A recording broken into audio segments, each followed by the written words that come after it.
3 weather records were broken in Los Angeles today. Find out which ones they are. DWP is working tonight to restore power to the 2,500 people still without it. And the Supreme Court hears arguments from the family of a fallen soldier whose funeral was interrupted by protesters. Annenberg TV News is next.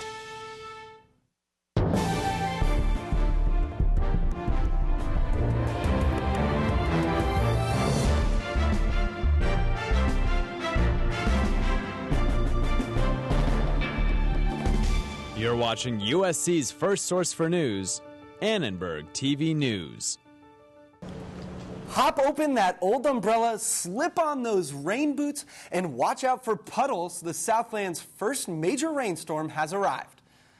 The Southland isn't glistening with its usual sun today. Instead, it's drizzling with rain tonight. Good evening, I'm Robbie Heeger. And I'm Heather Holm. Weather records were broken again today after a record amount of rainfall. Many were surprised to wake up to rain and wet road conditions this morning after last week's heat wave. ATVN's Maren Austin found out why there's such a drastic change in the weather. Mother Nature surprised us all today with a few rainstorms. A big difference from last week's 113-degree record-breaking heat. I prefer the rain probably, in terms of if it's 113 degrees, it's a little too hot for me. While some were pleasantly surprised by the 59-degree day, others are a bit concerned. The weather is very well. Maybe 2012 will come in now. The end of the world may not be on its way, but rainstorms and sunshine are both in the forecast. The reason for the drastic changes, both hot and cold air in the atmosphere. When you have contrasting air masses, you have quite a bit of instability in the atmosphere because you have different, varying degrees of difference in the air masses. Since last week, the temperature has dropped nearly 60 degrees, and it's raining out here. Los Angelinos only had a week to ditch their sandals and T-shirts for a jacket and an umbrella. I kind of enjoy the rain because it's a good excuse to stay inside and hang out with some friends. I like days like this. I think they're pretty and it's nice outside. The rainy weather may be popular among pedestrians, especially those who are prepared. These are Vibram shoes, and basically they separate all your toes. But it was a rough day out there on the roads. SigAlert.com reported dozens of traffic accidents throughout the day, making it a little more difficult than usual for drivers to get from one place to another. And the rain, making it a little more challenging for pedestrians to get places too. Maren Austin, ATVN. Well, today's storm was not only the first of the fall, it also forced meteorologists to edit the record books. For more about the rainfall, let's turn to ATVN's very own Megan Tellis. And that's absolutely right, Heather. Record rainfall for the date hit parts of LA today. You can take a look in downtown. 0.37 inches fell, beating out, there you go, 0.22 inches of rain recorded in 1916. At LAX, 0.43 inches of rain hit the ground, which beat out the 0.16 inches that fell in 1945.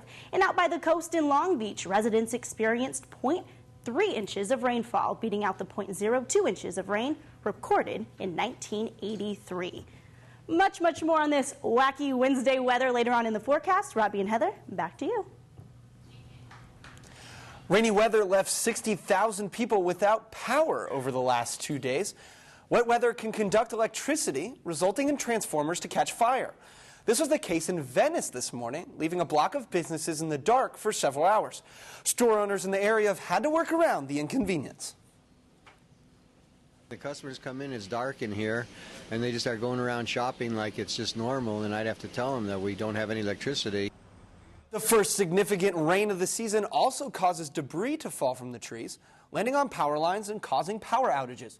The Department of Water and Power has been out restoring power all today. The outages hit Sawtelle, Crenshaw, Venice, and downtown, as well as Wellington. There are still 2,500 people without power. And 3 tornadoes hit northern Arizona today. 28 cars of a freight train derailed, dozens of windows in homes were smashed, and semis were blown off the highway. 15 homes in Belmont were badly damaged, and an estimated 30 people were evacuated from their homes. Authorities have set up shelters for those evacuated. About 30 RVs were also damaged at a business in Belmont.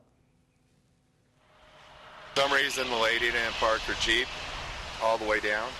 into the parking lot, and the 2 trees landed in between the Jeep and her motorhome, and one of the branches just busted the windshield. Arizona will remain under a tornado watch. No serious injuries or deaths were reported. The former Bell city manager is clear to post bail to get out of jail. Former Bell City leader Robert Rizzo was cleared by a judge to be freed by bail. He has not posted bail yet, but could sometime tonight. He was free to post bail after he proved that his funds were not coming from his illegal gains from the city. Rizzo's bail was reduced from $3.2 million to $2 million. A Utah church and the father of a fallen Marine are squaring off today in the highest court in the land. Lance Corporal Matthew A. Snyder was killed in action in 2006 while on duty in Iraq. At his funeral, a group from a Kansas church protested the war in Afghanistan, saying it's a plan to spread homosexuality. Prosecutors gave opening arguments in the Supreme Court today, saying the protest is not protected by the First Amendment. However, some experts say that the First Amendment was built for situations just like this. It's easy when you are voicing a popular opinion. The rubber hits the road when somebody is trying to voice a very unpopular opinion or voice that in a very obnoxious way. That's, to me, what the First Amendment was designed to protect. The original decision ruled in favor of Snyder's family, granting more than $10 million in damages. That decision was then overturned, which led to the current appeal to the Supreme Court. Governor Arnold Schwarzenegger was in Los Angeles today to discuss Assembly Bill 12, which extends foster care benefits through age 21. This bill, AB 12, is so important because we take one of the most significant steps yet to ensure that our foster youth thrive and lead productive lives.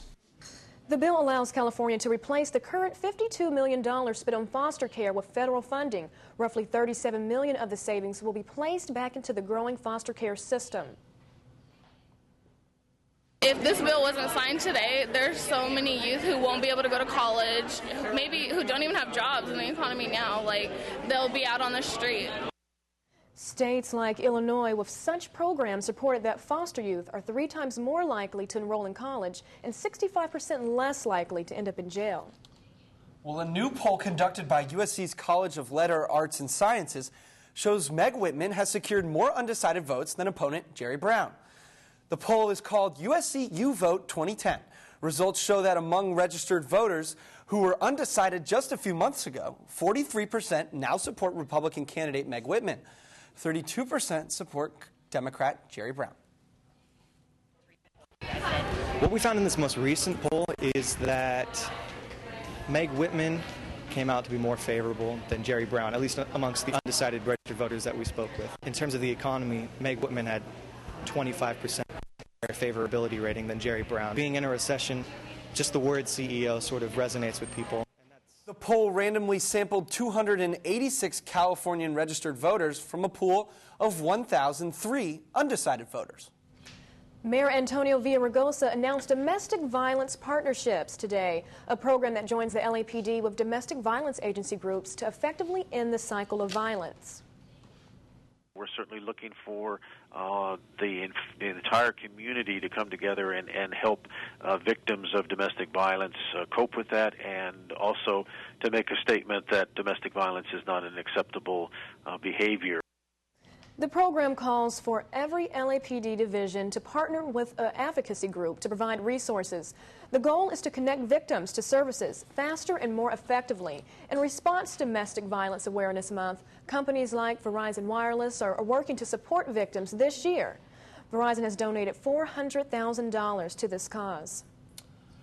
Stocks were mixed today as the Dow rose and the NASDAQ sunk.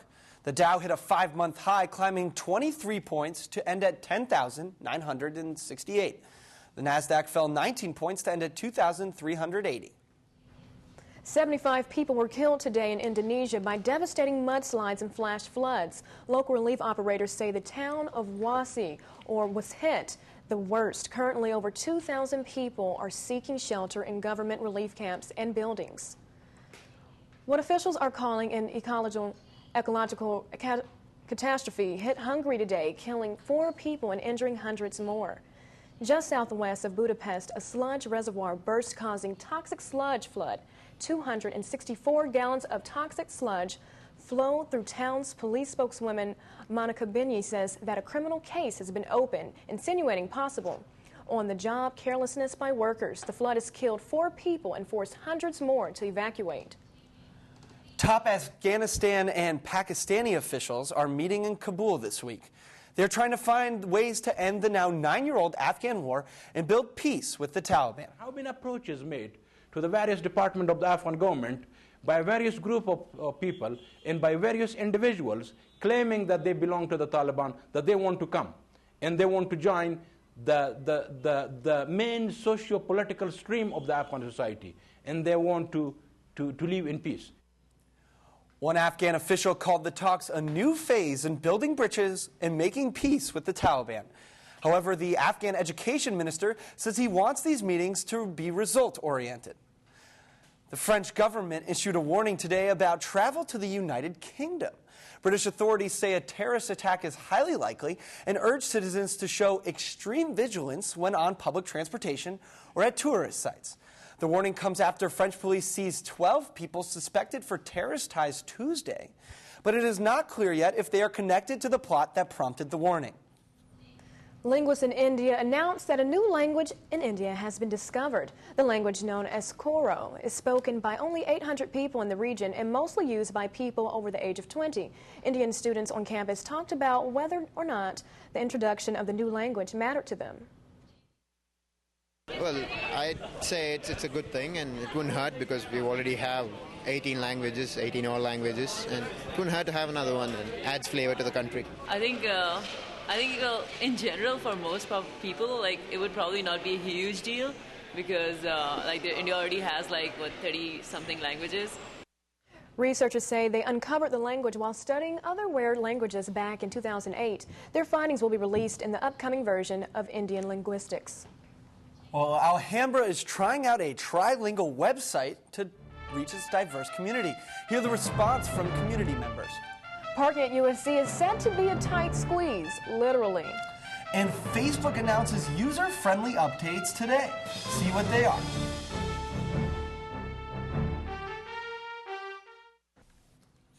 Welcome back. Most news sites publish stories in one language. But the Alhambra source is trying to break that mold by going trilingual. ATVN's Kristen Steach talked to one of the creators about the site and their experiment. The Alhambra source was unveiled today, not just in one language, but 3. The hyperlocal site is trying to reach all members of its viewing audience by posting content in the city's dominant languages, English, Spanish, and Mandarin. USC journalism professor Michael Parks collaborated with researchers 2 years ago to create the site. The challenge here was to do journalism in a multi-ethnic, multicultural community, people who really don't have a language in common but have many interests in common. Alhambra residents will also be submitting their own articles. Joe Song is one of these community contributors. I've always thought Alhambra was a really vibrant community, lots of diversity, but I never saw much coverage in the papers. Chamber of Commerce member Tom Shea says he wishes the chamber could have beat the Alhambra source to the punch. We're the ones that publish the newspaper around Alhambra, but to publish it in 3 languages is mind-boggling. It's beyond comprehension. Other residents in the community say they are also feeling the effects of this language barrier. Like this bakery owner I talked to, who says even though he's been in the community for 15 years, he still doesn't talk to residents outside his store. Wong Tham is originally from Vietnam, but also understands Mandarin. He told me he would visit the Alhambra source. Resident Grace Guerra also thinks the site is a good idea. Guerra says it's very good for the residents because some people, especially older people, don't speak English, and they can have the news. It's news that many people can now have in their language of choice. Kristen Steach, ATVN. Well, you can find out more about Alhambra's source online at atvn.org. Just click on Link Up. Researchers at the USC Norris Comprehensive Cancer Center are receiving a $12 million National Cancer Institute grant. The grant will help lead an international project aimed at finding new biological pathways to development and potential treatment of prostate cancer. The 4-year grant will bring together researchers from 13 institutions across the U.S. and Europe. The second national summit of the National Academy of Engineering, Grand Challenges, is being held on campus today at the Viterbi School of Engineering. The 3-day-long summit is being sponsored by USC, Duke University, Caltech, Olin College, as well as Lockheed Martin. Some of the issues being stressed include the importance of fostering innovation, entrepreneurship, and job creation. Lockheed hires an extraordinary number of young engineers every year. So to have this kind of interaction with the community is invaluable. 2 days of the summit will include panel presentations by prominent engineers, CEOs, and professors. Shortly before 8 a.m. this morning, DPS officers were called to a parking structure where a female student found herself in quite a pickle. The unnamed student had mistakenly pressed the accelerator instead of going in reverse, pushing her car through the security cables. The vehicle was found hanging between the 2nd and the 3rd floor, and officials say the car received substantial damage to the windshield and hood. Don't like the look of your California driver's license? Well, a new one is out, and it could be the most secure in the country. The DMV announced today it will be installing a new California license that will have the latest in security technology. Some of the new features of the card are a vertical layout for those under 21 and a raised date of birth and signature that can be felt.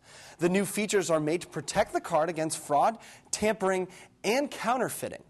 Well, Megan Tellis told us a little bit about the temperatures earlier today, and it was just going off the wall, raining, not raining, more rain, less rain, hot, cold. What should we do? We don't know. It has been really up and down, so let's go over to weather anchor Megan Tellis.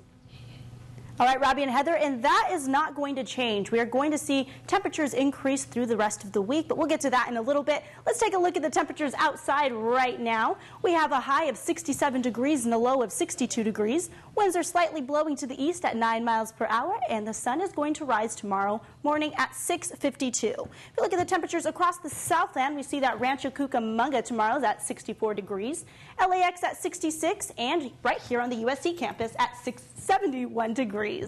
Let's go ahead and take a look at your 5-day forecast. You can see, like I mentioned, we have 70s, 80s, and 90s through next week. It looks like Sunday is going to be your warmest temperature at 91 degrees.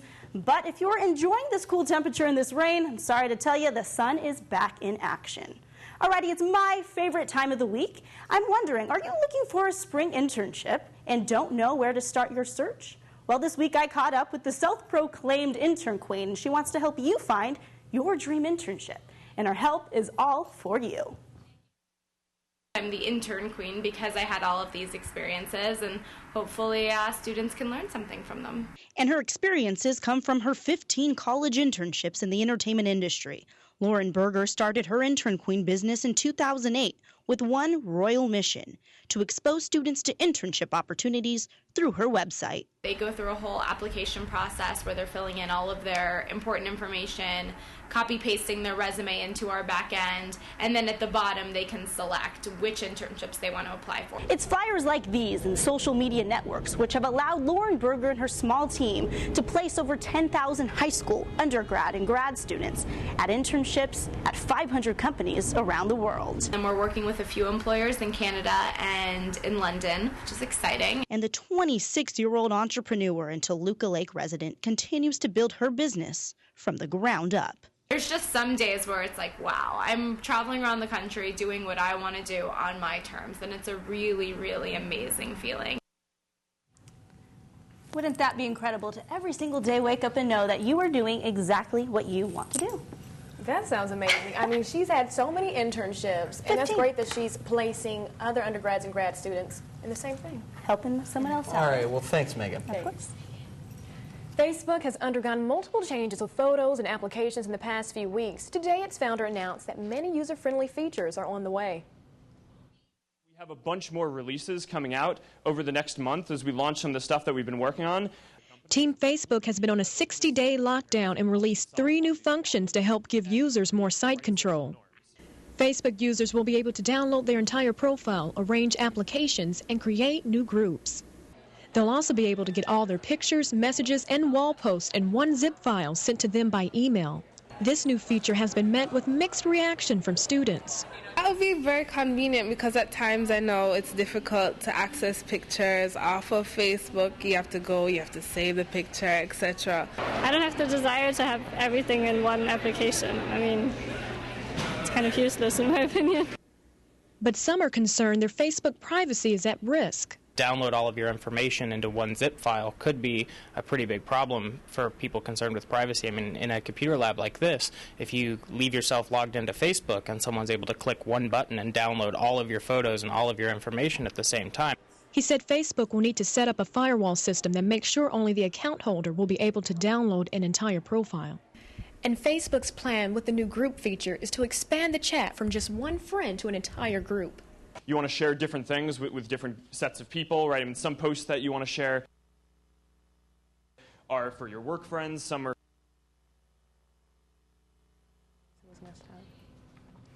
The 3 new Facebook features are expected to be available for users later this month. I can wait to go to a Laker game this year. Well, me either. I've never been to a Laker game, and the season is so close, but so far away. Let's check in with our sports anchor, Whitney Blaine, for more on what's going on in sports. Whitney? Thanks, Heather and Robbie. Next on sports, we take a look at the NBA season and why some general managers think they know next year's winner. Also, we look at the first day of the baseball's postseason as Roy Halladay makes quite the splash. And finally, we talk to the women's volleyball team about their first loss of the season. All this and next on sports. And the road to the 2010 World Series begins today, and the season of the pitcher continues heading into the postseason. Roy Halladay made his grand postseason debut today as he had a no-hitter for the Phillies, beating the Cincinnati Reds 4-0. Cliff Lee also took the mound in style, striking out 10 en route to the Rangers' 5-1 win over the Tampa Bay Rays. The Yankees-Twins game is going on right now, and it's the bottom of the third, and the Twins are up 2-0 on the Yanks. The Trojans are back to work to prepare for Stanford. We stopped by today's practice to check out the latest developments. Running back Mark Tyler had the majority of handoffs in the beginning of practice and could be the Trojans' preferred back against Stanford. Quarterback Matt Barkley made a couple short passes as the team emphasized a running offense. Coach Kiffin even ran a few plays in the Wildcat, with Mark Tyler taking snaps from center. As the women of Troy split their weekend up in Washington, losing to Washington and beating Washington State, ATVN's Josephine Lee talked with the volleyball team about how they plan to face NorCal. The women of Troy are kicking it up a notch in practice this week after suffering their first loss of the season. We've picked up our intensity, and the coaches have as well, and I think it's good that we all know that we can lose if we don't work as hard as we can. And for the Trojans, a loss against Washington may have prepared them for 2 tough Pac-10 matchups this weekend. I think the loss will help us because it's going to make us want to win much more, and it's going to drive us to be better in practice and know that every single ball counts during practice and during a game. Also, kind of positive that it happened that early in the season because we get to learn that lesson that early. We get to grow from that a little sooner than expected, I guess. Coming into this weekend, we are going to want a rematch. We want to win. We don't want to lose at home. And playing Stanford and Berkeley, the two really good teams who are undefeated right now, is just going to be really good for us because we're going to want to go out and kick butt. And after being on the road, the players say they're happy to be back playing in front of their home crowd. We're all proud to just play in front of our parents and our crowd and feel so supported, you know. We have great fans who are really loud, and usually we feed off that energy. And being at home with the home court advantage and not having to travel a lot and being tired and whatnot will help a lot too. The USC volleyball team will be playing top-ranked Stanford at home Friday at 7 o'clock. After Stanford, the women of Troy play Cal on Saturday. Stanford, Cal, and USC are all ranked in the top 10. According to the fortune tellers of the NBA, the Los Angeles Lakers will be three-peating in 2011. 63% of the 28 general managers surveyed by the NBA.com predicted the Lakers will win again in 2011. 33% said it would be the Miami Heat, and just 4% believed Boston would win their 18th title next June. So every week I'll be talking to a player to find out a little more about who they are off the field. Today we talk with freshman goalie Shelby Church, who has recorded 41 saves in the Trojans' first 11 games of the season. You're a freshman on the women's soccer team. Big shoes to fill. You're a goalie. That's a leadership position all on its own. What's it like? At first it was a little intimidating, but I really like the team and I really like the girls, and they've been really supportive. So you guys have played San Diego twice, and it's the only 2 losses you've had of the season. Yeah. Tell me about that. Really frustrating. I feel like we definitely deserve to win at both times, but just got to learn from it and get better. After Stanford Friday, the women of Troy will play the Cal Bears Sunday at McAllister Field. Today was the final day of the Island Felt Invitational, and the women's golf team came up just short of the title. The Cal Bears took first place, but the junior Lisa McCloskey and the Trojans finished in a close second. McCloskey's 8-under par day set a school record for a single round.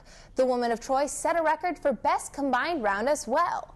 Washington came in a distant third, while Pepperdine and Stanford tied for 4th place in the tournament. USC actually beat the Huskies in something. What do you think about would that? you look at that? That's wonderful. And Roy Halladay with the no-hitter. Oh, my goodness. What a day in sports. I enjoy that freshman profile. Great minds think alike. Thanks, Whitney. Thanks, everybody else, as well, for watching Annenberg TV News. For everyone here at ATVN, I'm Robbie Heger. Watch us online. Good night.